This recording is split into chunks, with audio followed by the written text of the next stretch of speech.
We are. I would just like to say, you guys, Will Richard has been a number of things for the IAT over the last 27 years. Will joined the board in February of 1996, about a year and 9 months into the exercise, and he's been involved ever since. And for the first 10 years of the program, during the dying age of film photography, he was our principal photographer, and he maintained that position during the emergence of digital photography. And a lot of what you're going to hear tonight comes from that time.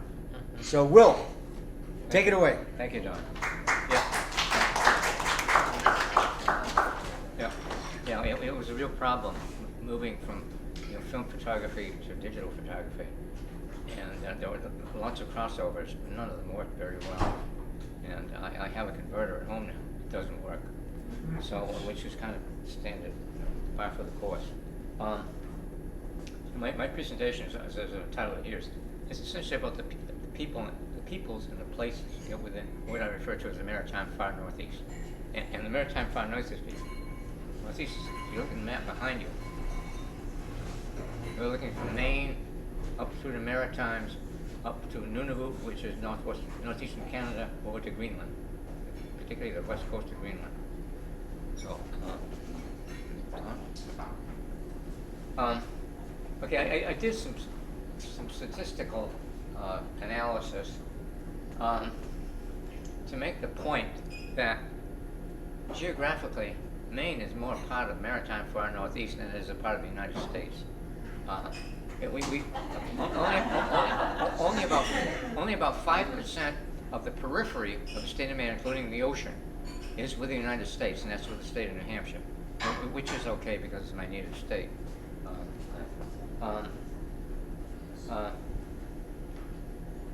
Okay, so in terms of my photography, I've been carrying cameras, through most of my life. I've spent a fortune doing it, which has offended a few people, particularly those that have been married. So I'll share with you this evening some of the memories that I've been able to capture on film for a half century. And so again, my PhD is in geography, so I really try to bring geography into my presentations. We have most of our coastlines, most of our peripheries, mostly with the North Atlantic. We're also the most forested state among the contiguous 48. Only about 90% of Maine is forested. And as I've already mentioned, I believe that Maine could be considered more a part of the Maritime Far Northeast, than of the United States. But I offer that. This is a good map here. I've used it before. This shows how we were integrated within this circulation pattern. Is Maine down here, the various currents and wind directions that integrate this area.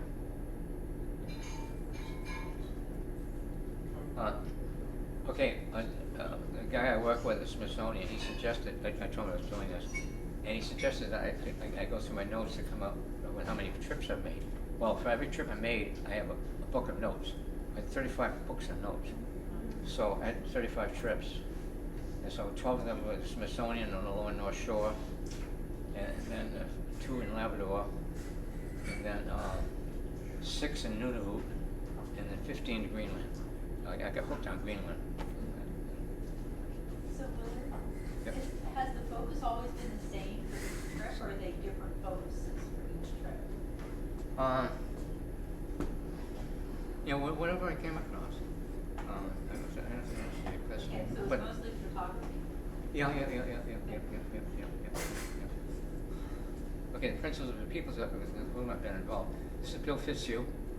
He's the director of the Smithsonian Art and Study Center, where I have a research appointment. And so Bill and I have been working together for better than 20 years now. And this was a dig that we were doing on the lower North Shore of the Gulf St. Lawrence. And Dick Anderson, and when we first started exploring the route of the IAT, and then Ann Anderson, she's the director of the Human Children's Home in Western Greenland, and she became very much a supporter of the International Appalachian Trail, and she's a Dane, and the Danes, they have a lot of money to invest in Greenland, and because Greenland is essentially an extension of Denmark. It's a colony of Denmark. Is she still there? Oh yeah. So she was always very supportive of what I was doing. She's visited here in Maine, and then Oh, sorry, I gotta back up. and then Renee Christensen, who's become a very good friend. He's visited here a couple of times in Maine, and he's the real field person for Umanak. And Umanak is a settlement on the west coast of Greenland, which again was originally established as a place for children. Because there's a mortality rate that's associated, with living up there, where breadwinners, they die, out trying to get food, and so these children would end up in some kind of a home. And on the west coast of Greenland, it was Umanak. And Renee was the person who maintained the field position. Anything that involved going out to the field, Renee had directed that. And then Bob Bryan. Anybody familiar with Bob Bryan? He was my hockey coach, 9th grade. Yep. Yes. Yeah, he established the Quebec Labrador Foundation, and which was one of the first regional organizations that crossed national boundaries. And this was at a conference that we had on the IT with Bob Bryan in attendance. And Bob passed away a few years ago. And this was the Festival of Greenland, which was held at the Smithsonian in 2015, and a lot of these various parties came to that conference. And here, Fitzhugh and I came out with a book entitled Maine to Greenland. Actually, this was my first book, and I have another book here. I've done 3 books now. And but Renee became very much involved, and Ann came to this meeting in Washington. 4 venues. The first one is on the lower North Shore, or the LNS.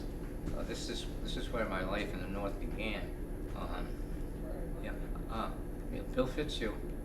Again, he was going to do some work on the lower North Shore in the Gulf St. Lawrence, and he was looking for people to join him, and he was looking around up there on the lower North Shore, and they pointed out, well, there's this guy down in Maine, that's been running trips just this way. So Bill contacted me, and so I hooked up with the Smithsonian, and this is quite a while back now.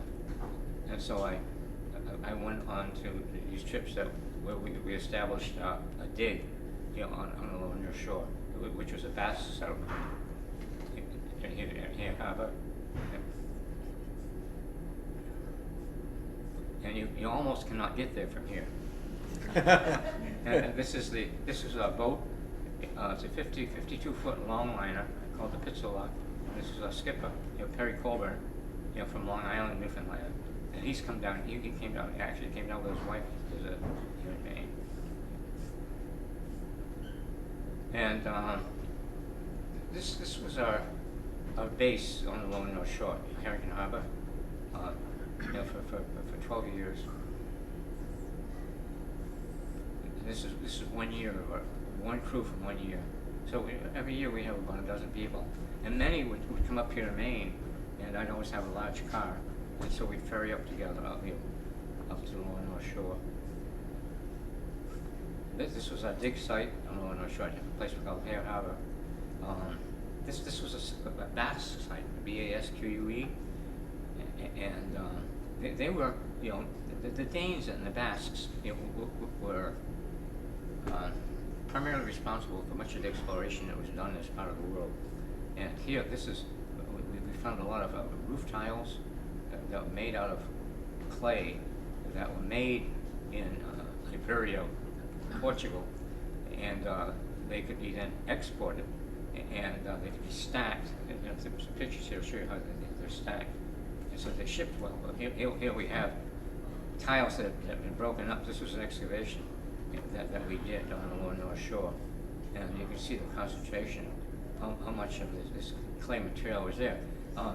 These clay shells, they work out well in Europe, where it's not as wet, not as cold as here. And so here, these clay tiles break up. And those were vast. Basques, yeah, right. And here, this is a reconstruction, of a site, because the Basques were coming to this area, to produce oil, from animals like seals, and then they shipped that, back to Portugal. So I refer to this as pre-OPEC. And these are the roof tiles I'm referencing. Just a shot.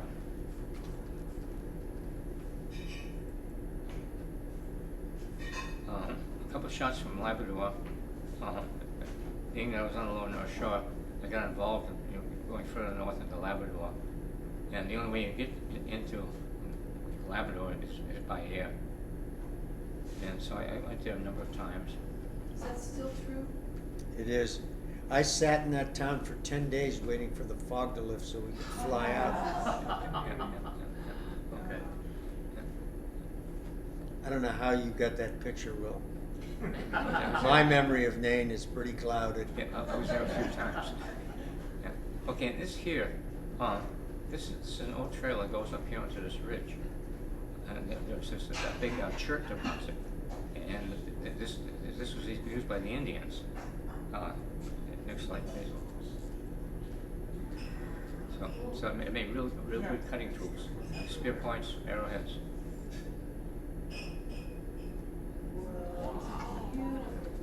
Oh, this stuff is everywhere. Okay, now, second venue, the IAT in Maine to Greenland. Okay, this goes back a ways. I think I have so many images stored on my computer, and I just enter a name, and this stuff just keeps coming up.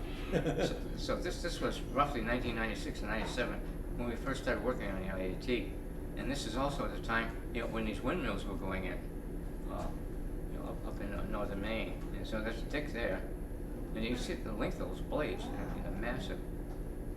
And then this was our first shelter that was constructed on the IAT in Mars Hill. And this is in the Gaspé Peninsula. John Brinder, he was one of our first true hikers. He hiked from Georgia up to Maine. Key West. Key West, that's right, Key West. Yeah. Okay, so some of the early folks.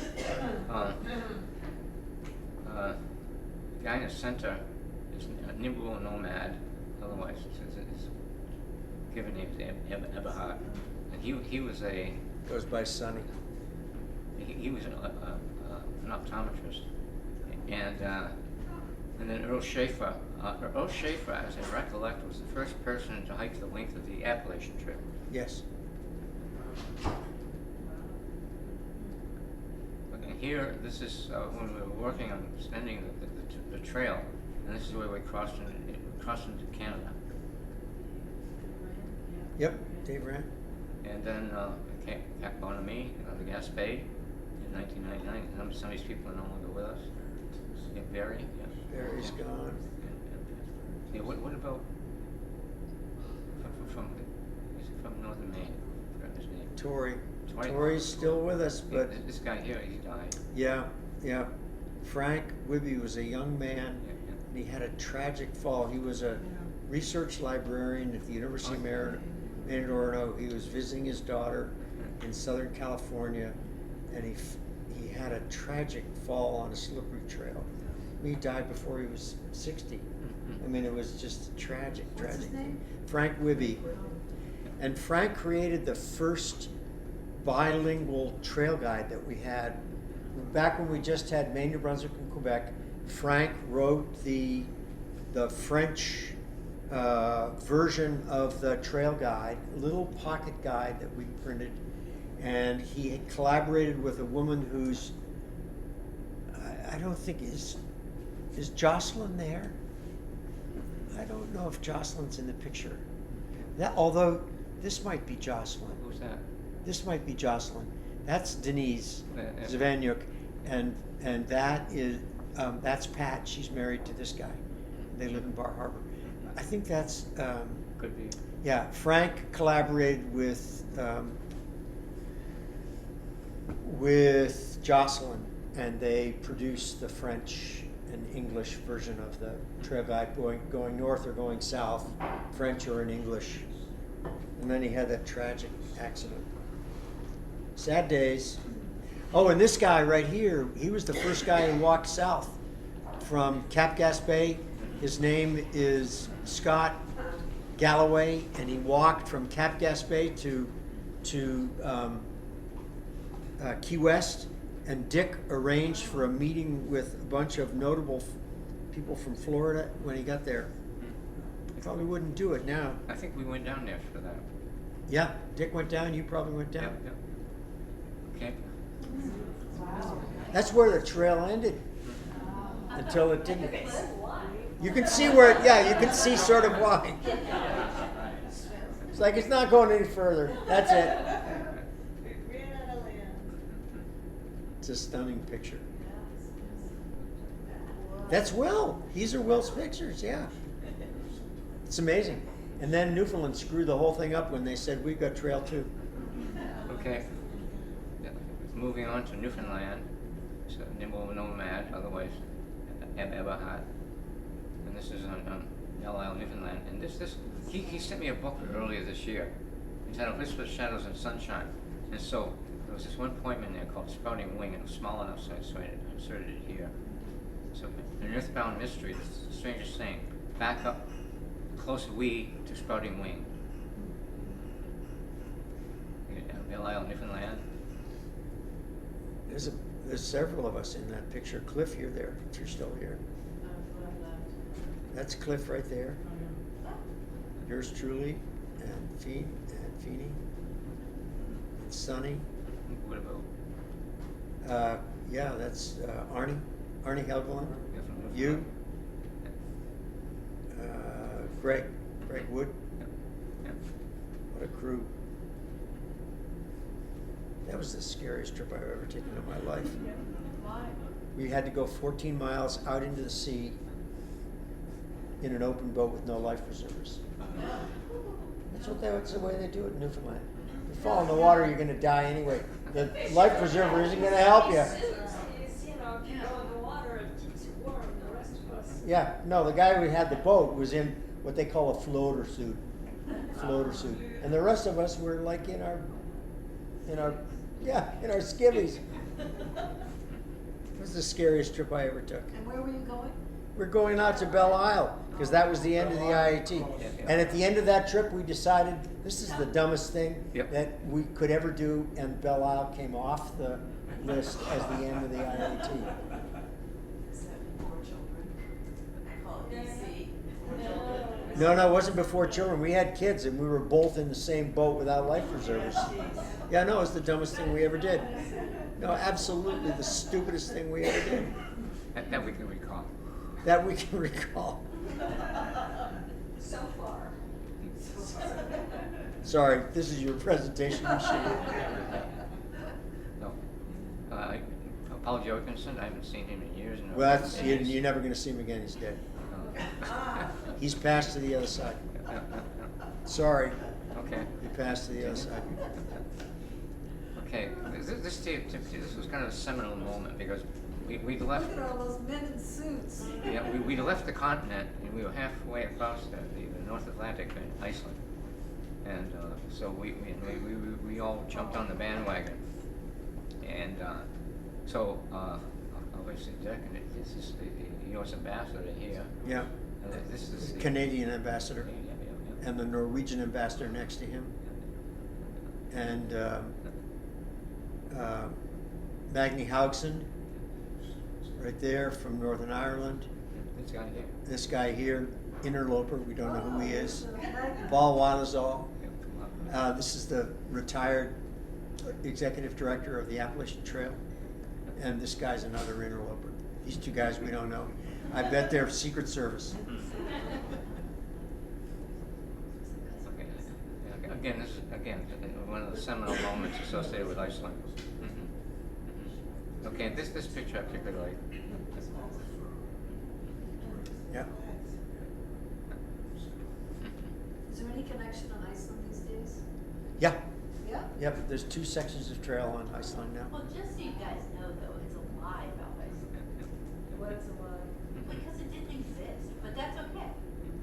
It exists Yeah. now. And It didn't exist then. No, it didn't exist now, and I mean, then, and the, but the reason it was chosen was because it embodies the process that separated us. I think it's great and the rift is there, I just had to like. No, I think, How many people have been to Iceland? Just curious. That's the rift that there's. yeah, that's the rift. Oh. Europe on one side, North America on the Oh, other. that's just, that is cool. So here we are in Greenland.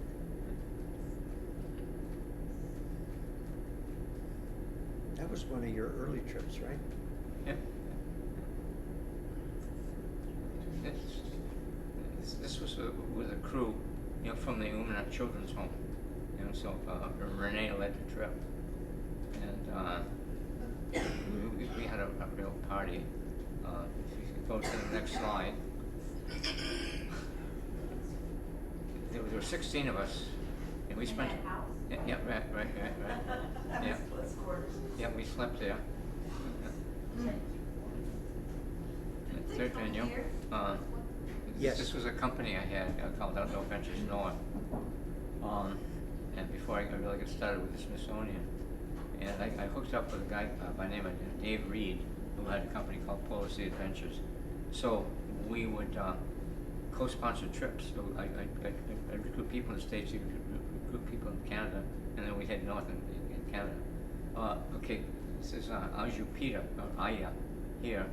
I met her on a ship someplace in the Arctic, and so I got to talking with her. So she came down to the States, and with my wife Lindsay, my wife, she taught women's studies at the University of Southern Maine, and so we had a panel with Aya and my wife Lindsay, and there was a couple of other women on it. And then, like one thing almost led to another. Aya referred me to a guy by the name of Dave Reed in Nunavut, Canada. So, anyways, I went up and met Dave Reed up in Nunavut. This is Nunavut, everything in red. This is Dave Reed here. And then we did a number of trips together. And these are some of the places we went to. This is one island, which is in the next image. It's about 440 miles long, and no one lives there. But you can see why. I mean, the whole island is like that. There's no way that you can sustain life.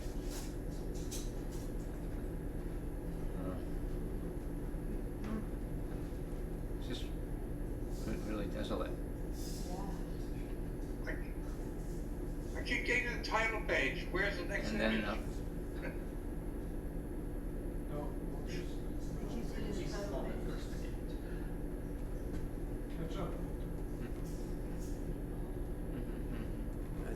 I think we're being projected, but I don't know. this is Do you know how to share the screen? a couple of tents down No, here. I did share the screen. It's gorgeous. You want me to pause to see if? Yes. Yeah. I'm gonna pause. Yeah, I'm gonna pause. Walt, we're gonna see what we can do. Okay. We are sharing the screen. Are you seeing it now?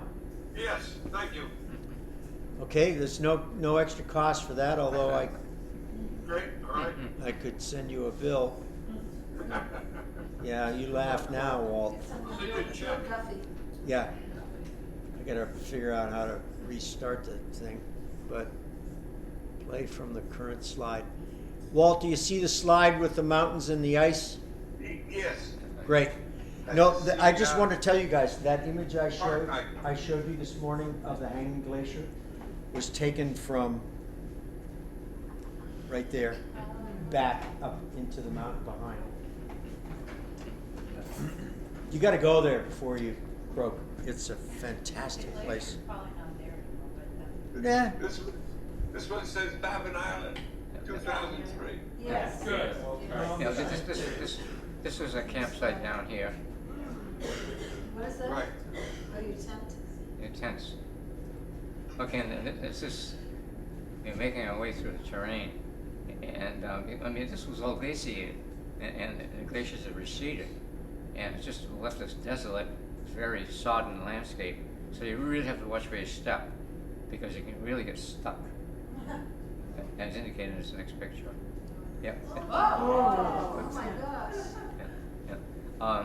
I was finally extricated, and then my clothing was taken to a stream to wash it out. Whoa. Whoa. Whoa. That's amazing. Yeah, it's a footprint of a polar bear. oh, it's a Yeti. I thought so. Did you have a gun with you? Nope. I don't see that. I don't see that one. What do you see? Footprint of a polar bear. Yeah, the footprint.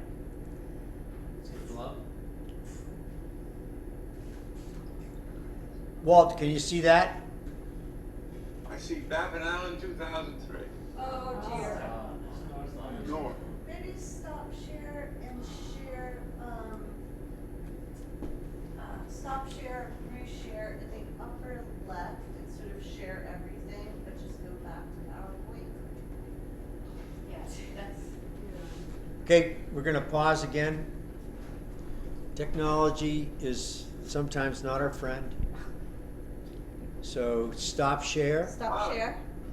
There it Now, is. share screen, Share screen. desktop 1. Yeah, the blue. I see Hudson. Oh, God.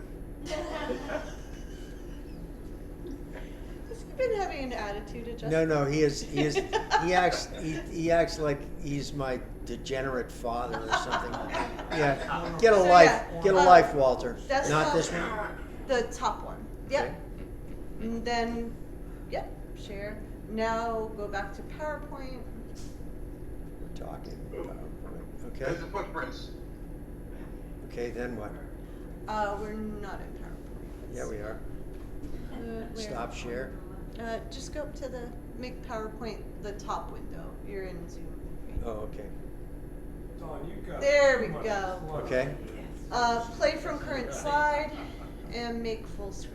And he But- wants to go back one because he wants to see the polar bear. No, he's seen enough. How is that, guys? Can you see that, Walt? Yes.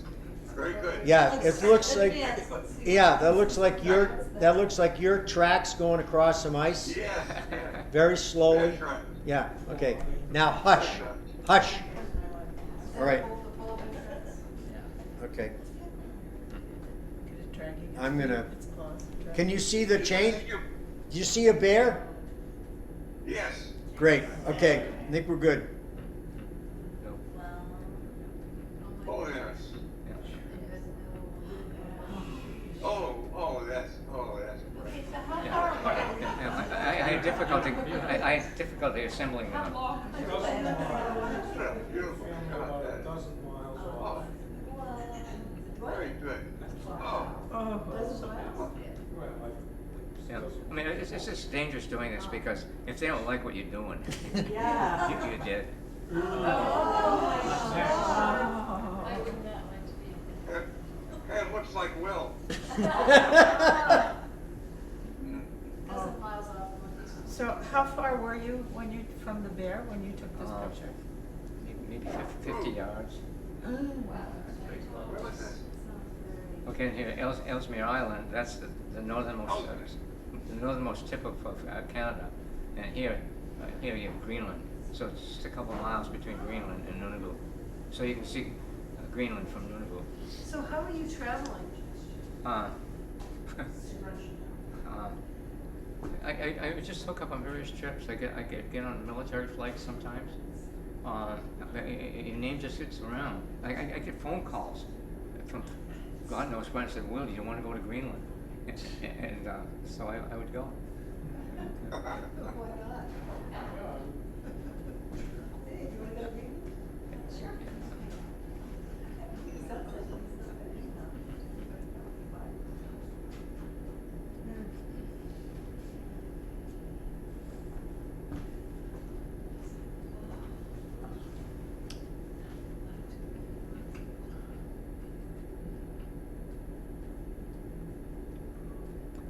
The weather was never really all that cold. I mean, it's a dry cold, so it doesn't really bother you all that much. What time of year were you This would be in the summer months.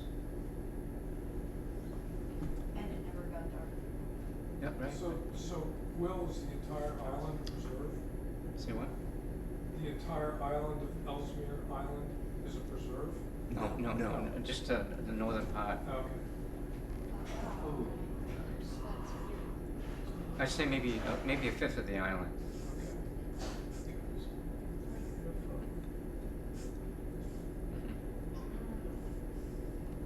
Those plants in the foreground are river beauty, and they're an annual related to fireweed. Yeah.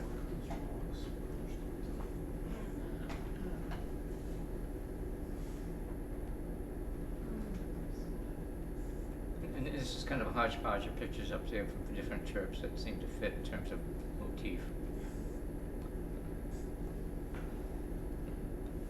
And actually the Luminac Polar Institute was created in Luminac as a consequence of the IAT. So we generated enough interest so that in Luminac, Right there? if this is a Lucia, yeah, he was, no.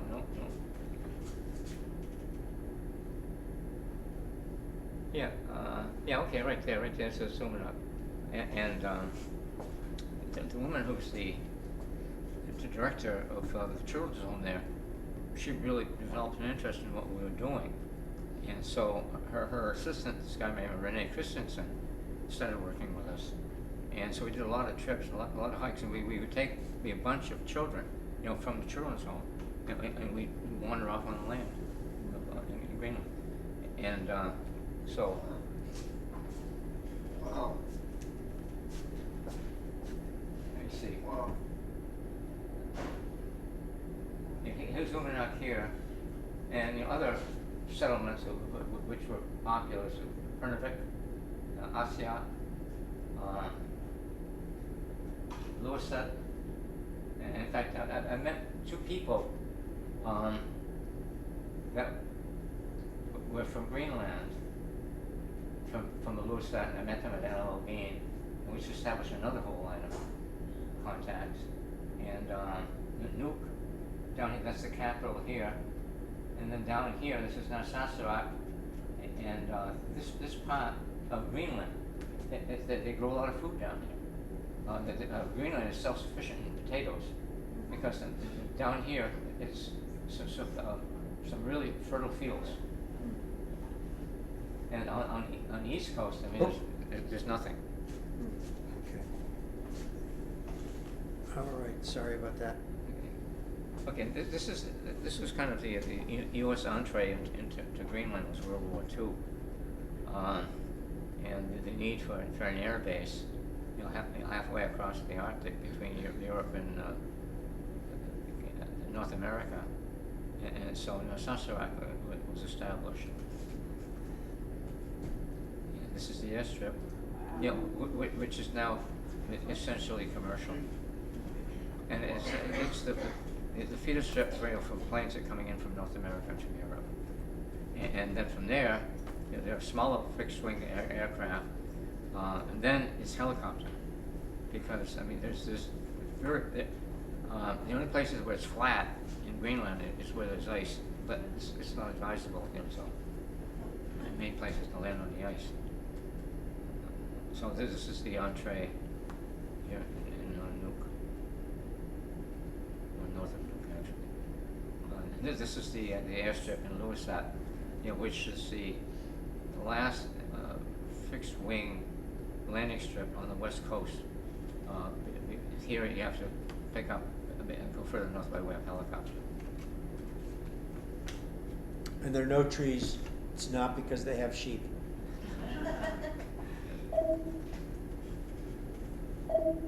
What? Red wolf.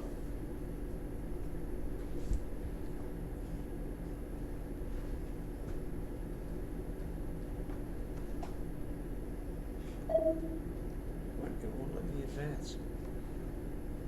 So that's all iceberg. Yep. Yeah. What the hell? Hello. Hi, Red Wolf. You'll be fine. Yeah, we're partway through, and this has been a bit of a struggle. We're struggling with showing slides, but I've come up with a new solution. So hang in there with us. This is the challenge of the century, but I'm gonna need another beer when this is over. Yeah, I thought y'all started at 7 Eastern. Yeah, we did. It's almost 8. This is the only way you can travel on Greenland is by helicopter. So this is Air Greenland, which is a national transportation service for the island. So you can get about 8 people in one of these helicopters along with their luggage, and so you have a couple of fixed wing airports. When I say a couple, I say maybe 3, and the rest is all by helicopter. Any ferries or duck slip?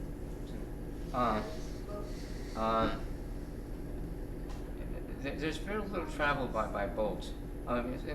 Boats for fishing, but essentially the only way you can really travel any distance in Greenland is by helicopter.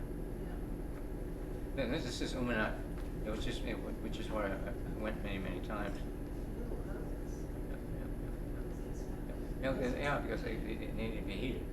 Okay, this is Leslie Stoll. She came up to cover the environment with Ann Andreasen. And these were some of my friends, Nadja and Kunuak Fleischer. This is Kunuak. Kunuak learned English by reading comic books. And then he went to work for the government of Greenland because he knew English. And then Eric Torm, he's written a couple of books. He's visited here in Maine. And then this guy here, he ran a hotel, but I don't know his name. And this was my wife, Lindsay. And she died a few years ago. And she went on a number of trips with me. And this is here in Maine. And this is Ed Morse and Inga Holm Knudsen Morse. She was married previously in Greenland, and then her husband died. His wife died, and then they met down here, and then they married down here. And this is my wife, Lindsay. And these are pictures that Inga shared with me, and then she passed these on to the Perry Macmillan Arctic Museum.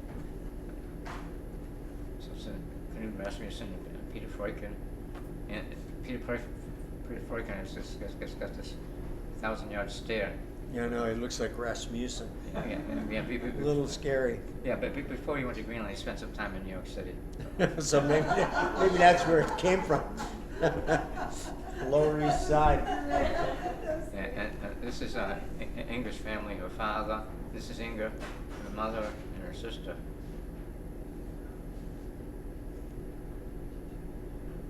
And this is down here. This is Ed Morse, and his wife, Inga, and her brother. And they all, Ed was living down here. And Inga came down, and And then her brother Perk joined us. I don't know, he was living someplace in the States, but I don't recall where.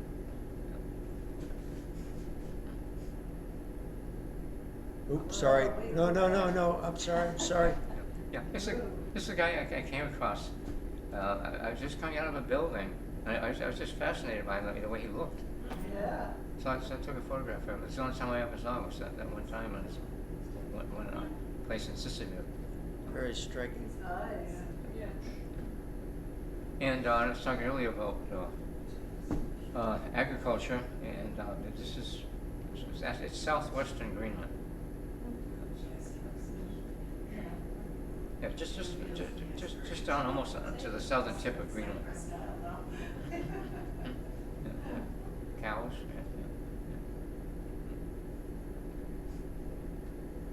And this was big anniversary in Umanak. Royalty came in from Denmark to help celebrate. This is Anne over here. She always wore her polar bear pants.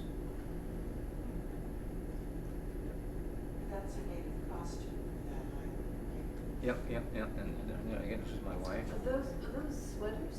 Oh, great shot, Beadwork. good picture. Yeah, because it's all it's weeded, it's beadwork. That's gorgeous. Yeah, great cow. And this is northwest Greenland.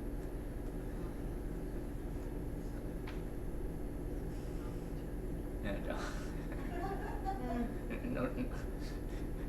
notice the chair. Wait, That's Don Hudson with a saxophone. and you really make do. You find whatever you can. So it's a kitchen chair, but it works out on the ice too.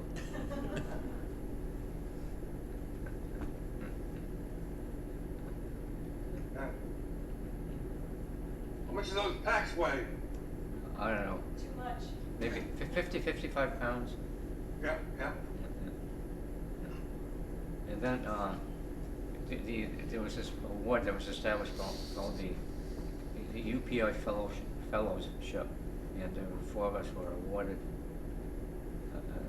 that fellowship. And Eric Trom again was visited here in Maine. Jacob Lipstrom, he was a fantastic driver, and he died here a few years ago.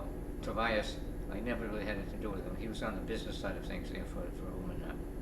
He invested the money and he found the money. So it kept us going. And then some visits that the Greenlanders paid near to our home here in Maine. Great shot. That's Yep. great. Yep. Came along the way. Okay, you remember Bert and I got this shot, I can't remember when. It's Tim Sample and Marshall Dodge. Marshall Dodge died in Hawaii about 30 years ago. That's Tim Sample. Tim Sample, okay, Yeah. okay, Tim Oh, Sample. Yeah. Yeah. And that's my hockey coach, the older guy. Yeah. That's my hockey coach. Everything I learned about hockey, he taught me. Good guy. And Bob Bryan was playing. He was flying minister, and we became very close. And then his health went downhill, and he was in a hospital. I can't remember if it was on the Connecticut, on the Vermont or the New Hampshire side of the river. But I remember I went over and visited him, and he passed away shortly after I visited him. And then this is a book that Master Dodge and Robert Bryan wrote, and he stopped by my house here a number of years ago to give me a copy of it. And then he endorsed it. And then here, there's that shot there, which leads me to this. It's the cover on this book that is currently in progress. This will be published by the Smithsonian. So, but it's still Well, good. you have that. Turn to the back page. Back page? There's the rest of the photo. Very cool. Yeah, it's a wrap. So that's a new one coming out. Yep. It's Great. a real wraparound. Cool. Neat. Very Yeah. great. It'll be about the same size. And, So how cold does it have to be where there's, sorry? how cold does it have to be comfortable? Oh, Like 30 below or? no, you get accustomed to it, as long as there isn't any wind. And you dress for it, so. And it's a dry cold. Right, I was just curious how cold it was. Oh, 'Cause okay. that looks like it'd be really warm, like I'd want those on. That's just the underwear, right? Yeah. That's Yeah, what you see when you see a polar, where you see a polar bear. This was probably, I'd say maybe, it was below freezing, maybe in the 20s, maybe the teens. Oh, but- okay. No, it's not that cold. Hence the frozen tea towel or whatever. Yeah. Well, it's nice that condo association allows you to hang them on the Yes. So that's essentially it. That's great, Will. That's great. And it really,